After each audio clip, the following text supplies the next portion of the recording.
So guys, we're back on the channel today, and we're actually doing a little bit of a different video today. My mum has bought herself a new phone from her dinosaur phone, and we're going to be reviewing that phone for you guys today. And that phone is the Pixel 4a. Here it is. There's the box, there's the front, Google, Team Pixel, side on, Google, awesome. So it's a really awesome looking box, not quite as fancy as the one that I got when I got my Note 9, which this is actually being filmed on. We might do some camera comparison with my Note 9 and this one, but as you can see here, there's two little peely things. We're gonna see if they work.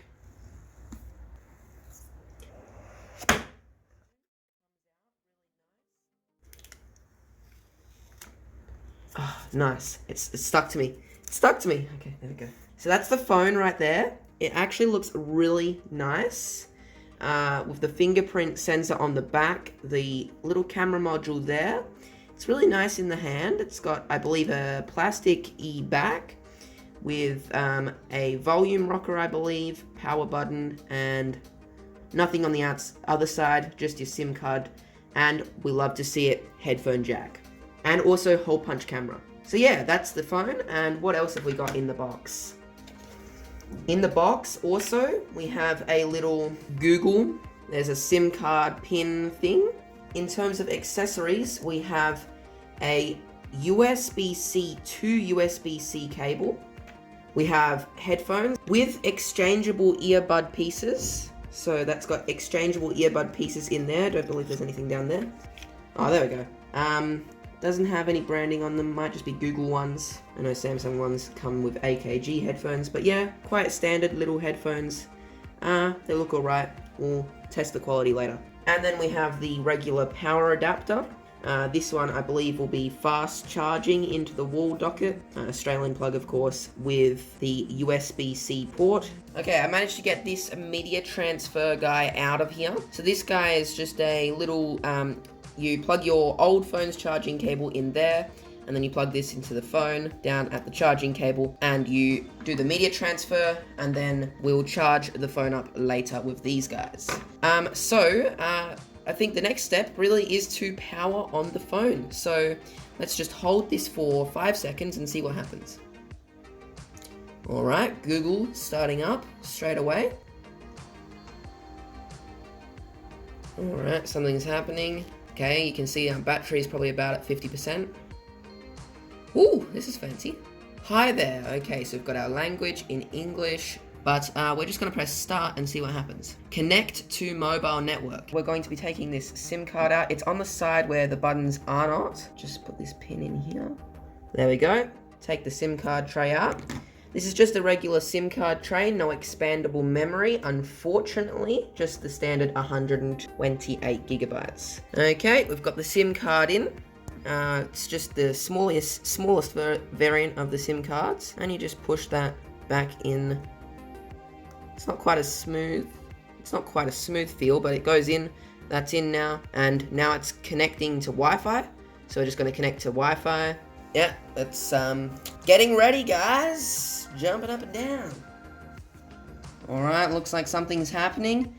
Okay, now we're going to be doing the copy apps and data, which is where you get this guy and you plug it into the other phone. So we're just going to press next. Oh, and just really quickly, before we put this battery back in my mum's old phone, when we were taking the SIM card out on the Galaxy S5 Mini that she has, this is her second battery, but as you can see, it is a very fat battery, and that's like one of the main reasons that she's getting a new phone, other than the fact that it's also very slow and doesn't have the latest Android as well, but that's a very fat battery, just wanted to mention that.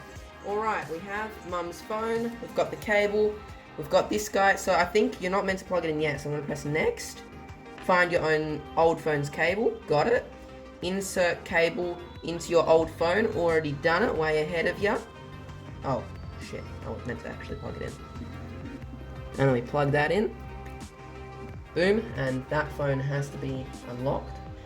Use your fingerprint to unlock your phone or approve purchases. So I'm going to pick up this phone, I'm going to press next, and we're going to be touching the sensor, which is back here. I'm just going to give it a touch. I can't even feel where the sensor is. It should make that indent more. Okay, Lift and touch again. Already given me that fingerprint sensor is dirty. Righto. Okay, seems to be going good.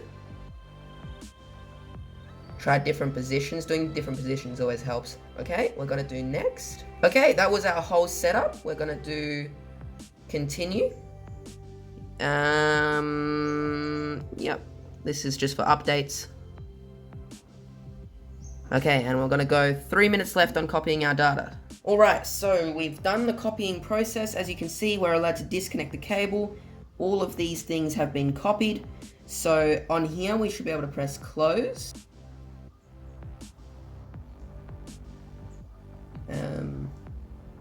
Right, that's the speed of Mum's phone. That's why we're upgrading. We can disconnect the cable, it claims. So I'm actually going to press finish first, just to be safe. Okay, I can't get this thing out. There we go. Swipe up to get started. Awesome, and we're into the new Google Pixel. Welcome to your new Pixel.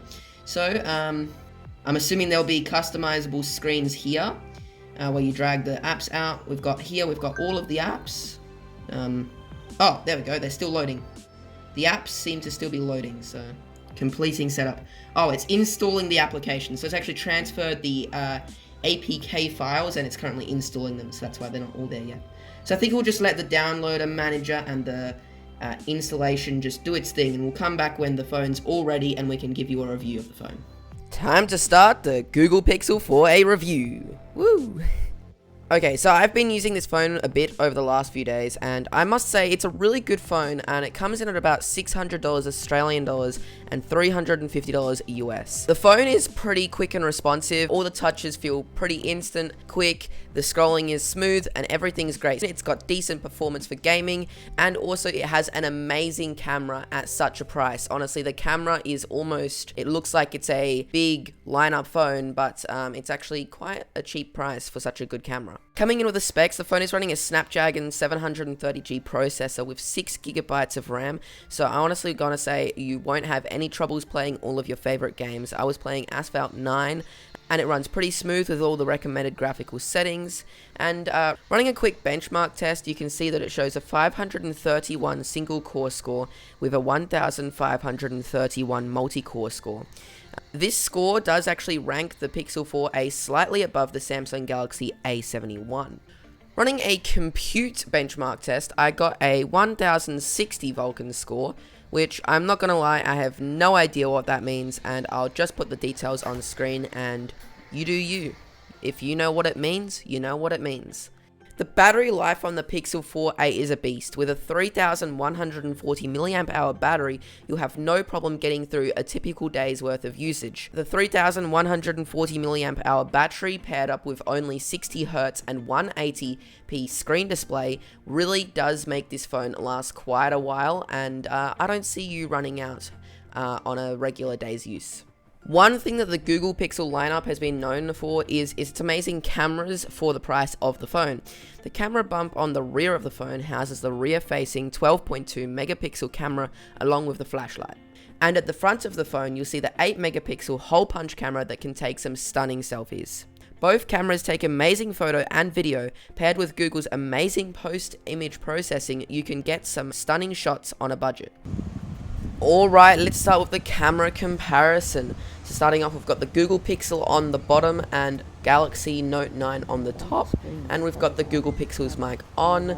As you can see, the Google Pixel's got some better stabilization. I'm trying to hold both phones as close to the both amount as possible, and also I'm trying to not bias one phone over another. We're just going to be doing a quick walk here, so that's just really how it looks like with the walk. And this is just like a little jog, little run. As you can see, the Galaxy Note 9 shaking quite a lot more than the Google Pixel. And we're just going to turn the Galaxy Note 9 mic on just so you can hear how much of a difference that is. So yeah, the Galaxy Note 9 has much better mic suppression quality. So you can hear the wind a lot more on the Google Pixel 4a. I think in detailed up close, they're about the same. The Galaxy Note 9, once again, a little bit more detail, and the Galaxy Note 9 has a much higher contrast.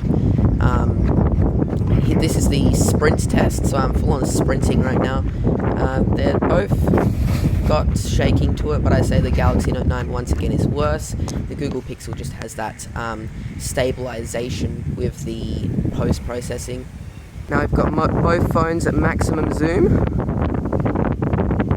So the Google Pixel is at a 5x zoom, and the Note 9 is at a 10x zoom.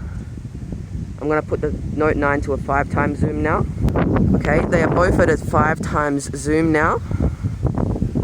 And that's just the quality on the zoom level. Both at a 5x zoom. Doing a quick image comparison, we can see this first image really highlights how good an image on the Google Pixel 4a really can be, and how well the Google post-processing system really can handle an image. But the second image is also a great image, but it also shows how the Google post-processing system isn't perfect, and you can see it actually has blurred out quite some of the foreground that shouldn't really be blurred out. So sometimes it can be a little bit ugly with the post-processing, but overall, normally the image quality is pretty great.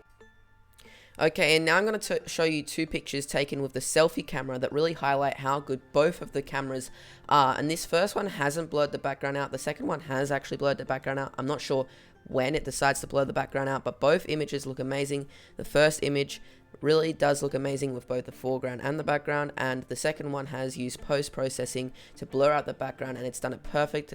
I'm in the foreground and it's blurred out the background. I don't really see any mishaps on the edges. It done it really well on this one, so it really shows that sometimes it gets it right, sometimes it doesn't.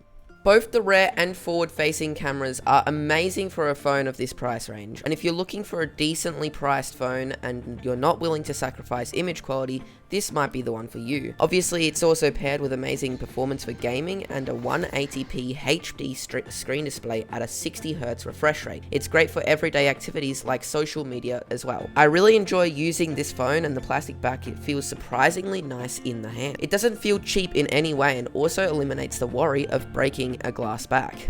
The power and volume buttons have a pretty loud click sound to them and feel quite nice and sturdy. If you're on a budget and are looking for a phone that does everything you expect from a phone minus a few perks, I would highly recommend this phone to you. Anyways guys, that concludes the review of the Google Pixel 4a. I hope you enjoyed today's YouTube video, and I hope this helps you decide whether or not you want to get the phone. If you did enjoy today's YouTube video, make sure to smash the like button and subscribe and turn on post notifications as well. It really does help out the channel a lot. Anyways guys, thanks for watching. Bye.